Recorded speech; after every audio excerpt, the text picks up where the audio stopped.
সহিহ বুখারীর বর্ণনা, সালাসাতুন ফিল গার। বনী ইসরায়েলের জামানায় তিনজন লোক সফরে বেরিয়েছে, বানোয়াট ঘটনা না, এটা বুখারীর ঘটনা। সফরে বেরিয়েছে, মরুভূমির মাঝখানে প্রতিমধ্যে প্রচন্ড তুফান আর বৃষ্টি। বৃষ্টি থেকে বাঁচার জন্য এর একটা পাহাড়ের গুহার ভিতরে ঢুকেছে। হঠাৎ থান্ডার, বজ্রপাত, বিজলি, মুষলধারে বৃষ্টি। বৃষ্টির পানিতে পিচ্ছিল হয়ে উপর থেকে বিশাল প্রকাণ্ড একটা পাথরের খণ্ড এসে গুহার মুখের মধ্যে আটকে গিয়েছে। যেই গুহার মুখ দিয়ে তারা ঢুকেছে, ওইখানে বিশাল একটা পাথর গড়িয়ে এসে উপর থেকে বলল, অন্ধকার, ভিতরে কোনো আলো নাই, কোনো জনমানব নাই, বাঁচানোর কেউ নাই, কিচ্ছু দেখা যায় না, ঘুটঘুটে অন্ধকার। বাইরে থেকে আলো আর অক্সিজেন যে আসবে ওই সুযোগটাও নাই। তিনজন বুঝে গেল আমাদের মৃত্যু এখানেই হবে, আমাদের কঙ্কালগুলো শত শত বছর এখানে পড়ে থাকবে, কেউ উদ্ধারের জন্য আসবে না, ঠিক কি না? বাঁচানোর কেউ নাই, অক্সিজেন যতটুকু আছে কিছুক্ষণ পরে এটাও শেষ হয়ে যাবে। তিনজনের একজন বলল, আমাদের বাঁচানোর কেউ নাই, একজন ছাড়া তিনি কে? আমাদের তিনজনের জীবনের এমন কোন নেক আমল আছে কিনা যেটা দিয়ে আল্লাহর কাছে দোয়া করা যায়? কার জীবনে কি নেক আমল আছে যেই নেক আমলটা দুনিয়ার কোনো মানুষকে দেখানোর জন্য করা হয় নাই, শুধু করা হয়েছে কার জন্য? এরকম কোন নেক আমল থাকলে দোয়া করা শুরু করো, এছাড়া আমাদের বাঁচার কোনো উপায় নাই। একজন দোয়া করা শুরু করলো, হাদিসে লম্বা একটা হাদিস, আমি সরল বঙ্গানুবাদ শোনাচ্ছি। একজন দোয়া করা শুরু করলো, একজন বলতে শুরু করলো, আল্লাহুম্মা কানা লি আবাওয়ান শাইখান কাবীরান, ও আল্লাহ, আমার বৃদ্ধ বৃদ্ধা মা বাবা ছিল, আমি পেশায় ছিলাম রাখাল, প্রতিদিন রাখালগিরি করার পরে, ছাগলের দুধ দোহন করার পরে যখন বাসায় ফিরে আসতাম, সবার আগে আমি আমার আব্বা আম্মারে দুধ খাওয়াতাম। আব্বা আম্মাকে দুধ খাওয়ানোর পরে আমার সন্তানদের মুখে, আমার স্ত্রীদের মুখে আমি দুধ তুলে দিতাম। একদিন আমার আসতে দেরি হয়ে গেল, এসে দেখি আব্বা আম্মা ঘুমিয়ে গেছে। দুধের বাটি নিয়ে আমি আব্বা আম্মার মাথার সামনে দাঁড়িয়ে রইলাম।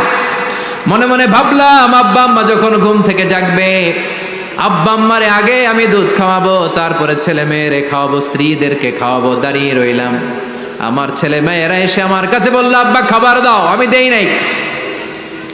ক্ষুধার জ্বালায়, ক্ষুধার যন্ত্রণায় পাগল পড়া হয়ে আমার কলিজার টুকরা ছেলে মেয়েগুলো আমার পায়ের মধ্যে পড়ে কাঁদতে লাগলো, আব্বা একটু দুধ দাও, ক্ষুধা লেগেছে। ও আল্লাহ, আমি দেই নাই। ফজর পর্যন্ত দাঁড়িয়ে রইলাম। ফজরের সময় যখন আব্বা আম্মা ঘুম থেকে উঠলেন, সবার আগে আব্বা আম্মারে দুধ খাওয়ালাম, তারপরে ছেলে মেয়েদের মুখে তুলে দিলাম। ও আল্লাহ, ও আল্লাহ, ওই দিনে সারা রাতটা আমি দাঁড়িয়ে আব্বা আম্মার জন্য যে দাঁড়িয়েছিলাম, দুনিয়ার কাউরে দেখানোর জন্য নয়, শুধু তোমারে খুশি করার জন্য। ওই রাতের ইবাদতটা যদি তোমার কাছে পছন্দ হয়, ফাফাররিজ আন্না মা নাহনু ফি, আজকে যেই বিপদে আমরা আছি, বিপদ থেকে তুমি বাঁচাও।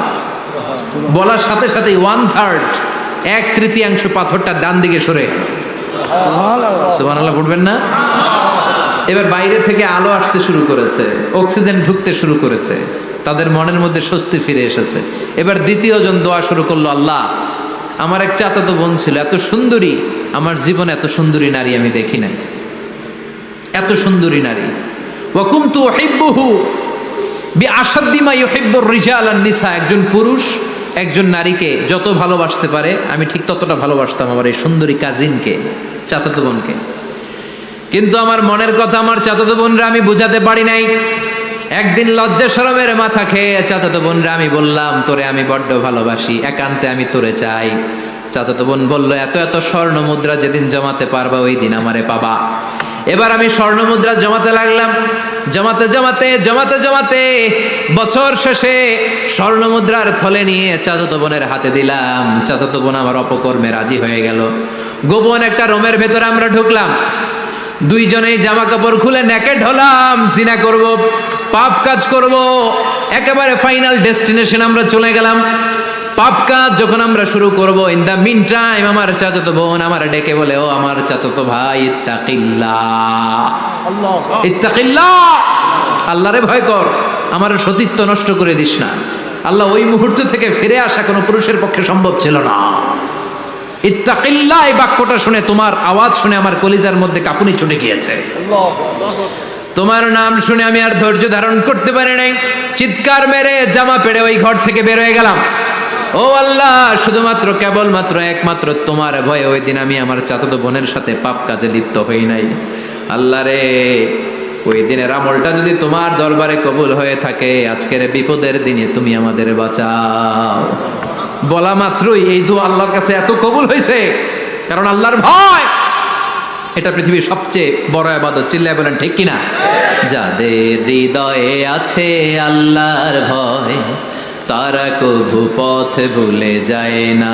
আল্লাহর প্রেম ছাড়া এই দুনিয়ায় কারো কাছে কোনো কিছু চায় না। ঠিক কিনা? আল্লাহর ভয় আল্লাহর কাছে সবচেয়ে বড় প্রিয় ইবাদত। আল্লাহর কাছে দোয়াটা এত পছন্দনীয় হয়েছে, মুহূর্তের মধ্যে 2/3 পাথরটা গুহার মুখ থেকে ডান দিকে সরে যায়। 2/3 পাথর এখন সরে গিয়েছে। এবার তারা বেরোতে চেষ্টা করলো, দেখা যায় হাত বেরোয়, কারো পা বেরোয়, মাথা বেরোয়, কিন্তু পুরো বডিটা নিয়ে বেরোয়া যায় না। বাকি আছে কয়জন? কথা কন। এবার 3 নাম্বার লোক দোয়া করতে শুরু করেছে, আল্লাহ ইন্নী ইস্তাজারতু উজারা ফাদাফাতু সামানাহুম। আল্লাহ, আমি অনেকগুলো শ্রমিক ভাড়া করেছিলাম, তাদেরকে দিয়ে কাজ করিয়ে তাদের ঘাম শুকিয়ে যাওয়ার আগে প্রত্যেকটা শ্রমিকের পারিশ্রমিক আমি দিয়ে দিয়েছি। সবগুলো শ্রমিক আমার কাছ থেকে পারিশ্রমিক বুঝে নিয়েছে, একজন ছাড়া। একজন না নিয়ে চলে গেছে। তার টাকা তারে আমি বুঝাই দিতে পারি নাই। তার রেখে যাওয়া টাকা দিয়ে আমি কয়েকটা ছাগল কিনলাম। ওই ছাগল পালতে পালতে বাচ্চা দিল, আরো বাচ্চা দিল, দিতে দিতে বিশাল ছাগলের ডেয়ারি ফার্ম বানালাম। 1 যুগ পরে ওই শ্রমিক এসে বলে, হে আমার মালিক, 12 বছর আগে তোমার কাছে কাজ করেছিলাম, টাকা কিন্তু নেই নাই, টাকা দাও।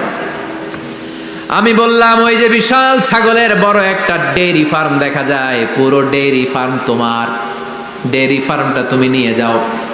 শ্রমিক আমারে বলতে লাগলো, তাস্তাজিউ মিন্নি, আমার সাথে ঠাট্টা করো নাকি?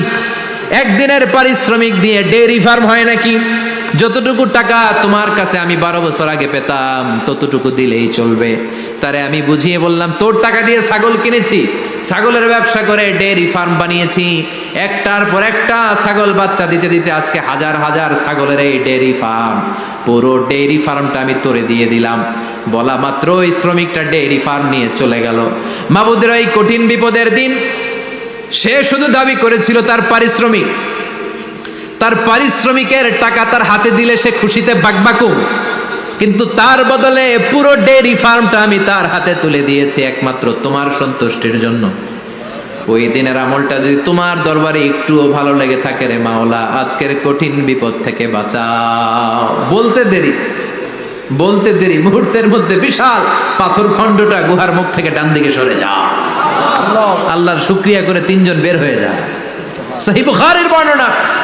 আপনার জীবনে এমন কোন নেক আমল যদি থাকে যেটা শুধু আল্লাহরা দেখানোর জন্য করছিলেন, আমরা আমল করব অবশ্যই দেখানোর জন্য, তবে মানুষকে নয়। কারা দেখানোর জন্য? আমাদের সব দেখানো হবে একজনকে। চিল্লায় বলেন, তিনি কে? লা ইলাহা ইল্লাল্লাহ, আরেকটা হচ্ছে আল্লাহু আকবার। এই 4টার চেয়ে শ্রেষ্ঠ জিকির আর নাই। কথা বলেন, এটা এই 4টার ভিতরে ইল্লাল্লাহ আছে? কথা বলেন। এজন্য জিকিরকে আমরা খণ্ডিত করব না। ঠিক যেমন যেমন সহিহ সুন্নাহ এসেছে তেমন তেমন জিকির করলে আপনার কলিজাটারে ঠান্ডা করে দিবে কে? ইল্লাল্লাহর ব্যাখ্যা থাকতে পারে। অনেকে ব্যাখ্যা করে যে এটার মধ্যে লা ইলাহা আছে, এটাকে গোপন রাখা হয়েছে, আমরা ইল্লাল্লাহ পড়ি না, ওটার দরকার নাই।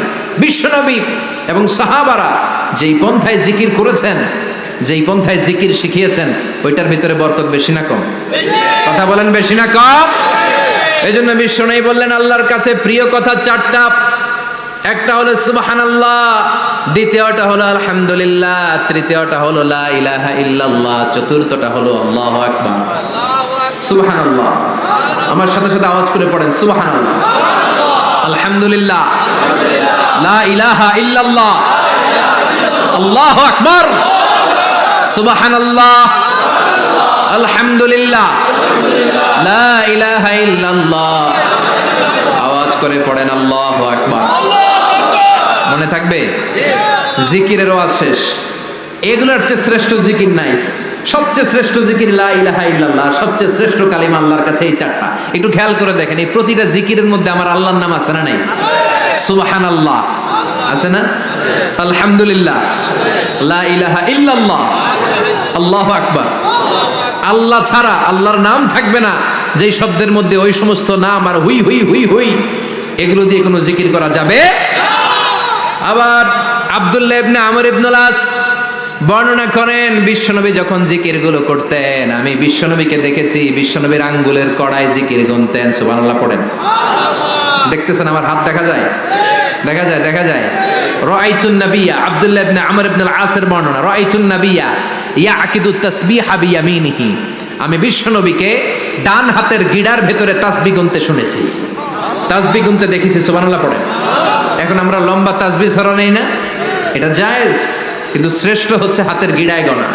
এই প্রতিটা গিড়া in the day of judgement আপনার পক্ষে সাক্ষী দিবে। মনে থাকবে? কিভাবে গুনবেন? বাঁ হাতে না ডান হাতে? ডান হাত উঁচু করেন সবাই, এইভাবে। নামাজ শেষ আল্লাহু আকবার পড়ে 3 বার ইস্তেগফার পড়ে গোনা শুরু, এইভাবে সুবহানাল্লাহ। ঠিক আছে? এরপর আলহামদুলিল্লাহ, এরপর আল্লাহু আকবার। সবাই রাজি তো? সবাই রাজি? আল্লাহ তুমি কবুল করো। আরো জোরে পড়েন আমিন।